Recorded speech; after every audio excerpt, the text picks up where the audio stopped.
Hey, it's Shannon. To start my new year off right, I did go to Barnes& Noble and purchase 6 books, all on January 1st. The first one I got was The Life of Herod the Great by Zora Neale Hurston.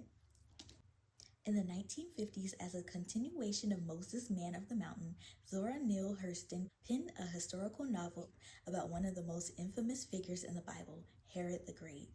In Hurston's retelling, Herod is not the wicked ruler of the New Testament who is charged with the slaughter of the innocents, but a forerunner of Christ, a beloved king who enriched Jewish culture and brought prosperity and peace to Juhea.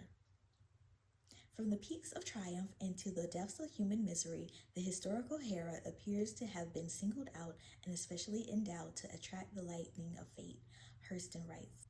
An intimate of both Mark Antony and Julius Caesar, the Judean king lived during the 1st century BCE in a time of war and imperial expansion that was rife with political assassinations and bribery as the old world gave way to the new.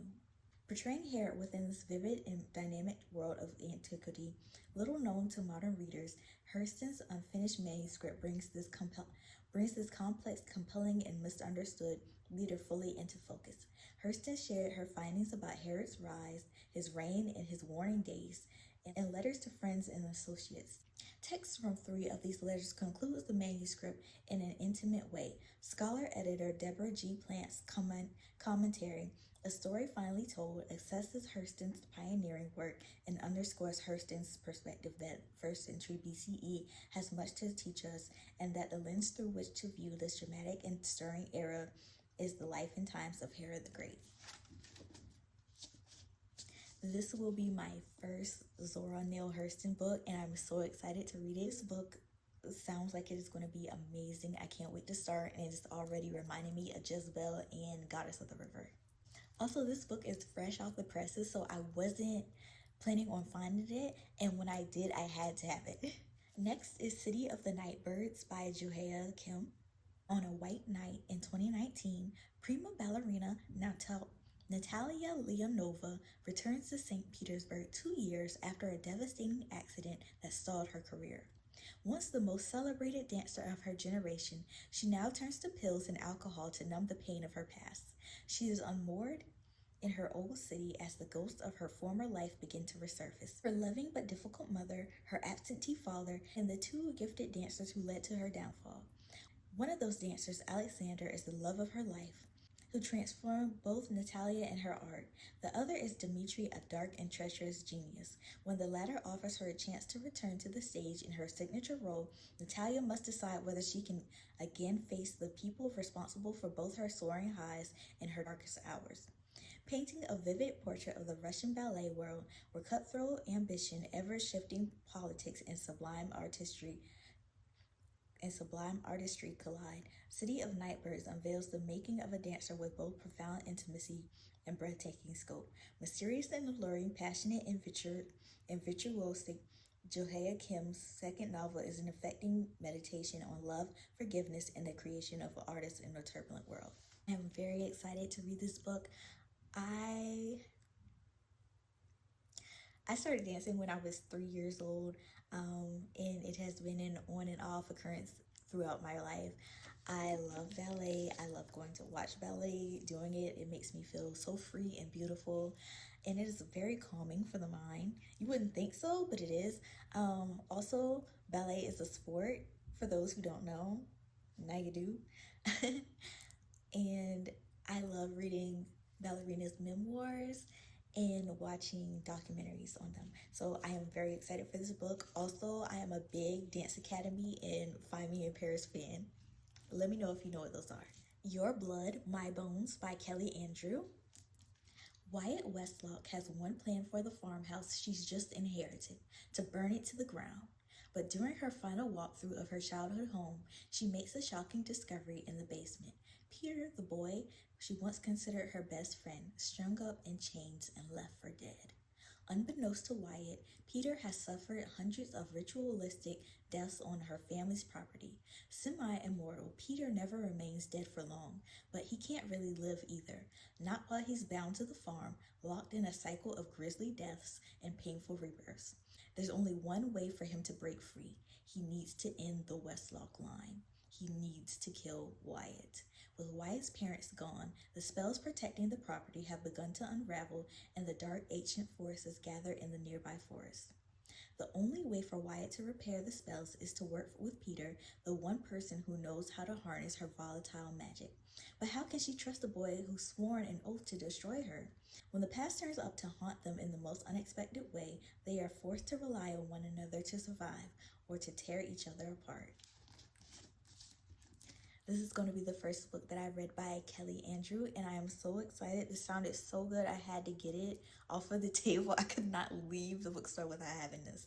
Lake Lore by Anna Marie McLemore. Everyone who lives near the lake knows the stories about the world underneath it, an ethereal landscape rumored to be half water, half air. But Bastian Silvano and Laura Garcia are the only ones who've been there.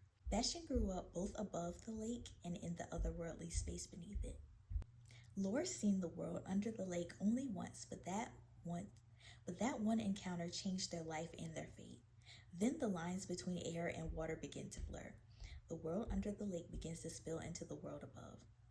If Bastian and Laura don't want it bringing their secrets to the surface, they have to stop it, and to do that, they need to work together. There's just one problem. Bastian and Laura haven't spoken in 7 years, and working together means trusting each other with the very things they're trying to hide. So I saw this beautiful cover, picked it up, and I read the first paragraph in the summary, and I don't even think I read the full first paragraph. I was that interested in put it in my basket. So yeah, this is my first time reading the full summary.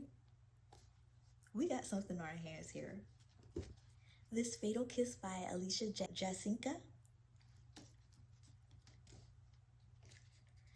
Cursed to haunt the river running through the magical spa town where she drowned, Gisela is a water nymph who dreams of returning to the living world and the family she left behind. All it takes to regain her humanity is a kiss from a mortal, but everyone sees her as a monster. And then there's Kazik, the brooding, interfering, spirit-hunting grandson of a local witch who strives to rid the world of unholy creatures like Gisela. After Kazik botches Gisela's exorcism, she strikes up a deal. She won't tell the other spirits that he's losing his magic if he agrees to play matchmaker and helps get her a kiss.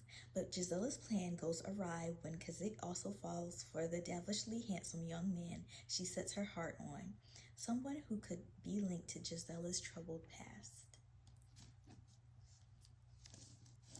I saw this book on Storygraph, and I was entranced by the cover. It is gorgeous, and the summary made me fall even harder, so I'm glad that I found this in the store. Vincent and Theo, the Van Gogh brothers, by Deborah Heiligman. The deep and enduring friendship between Vincent and Theo Van Gogh shaped both brothers' lives. Champion, sympathizer, confident friend, Theo supported Vincent as he struggled to find his path in life. They shared everything, swapping stories of lovers and friends, successes and disappointments, dreams and ambitions. Drawing upon her immersive and meticulous research, including analysis of the 658 letters Vincent wrote to Theo during his lifetime, Deborah Heiligman weaves a tale of two lives intertwined in the extraordinary love of the Van Gogh brothers. Growing up as a student of art, I have always been interested in Vincent. I was blessed to visit the Vincent van Gogh Museum in Amsterdam in 2022, and the experience was so amazing.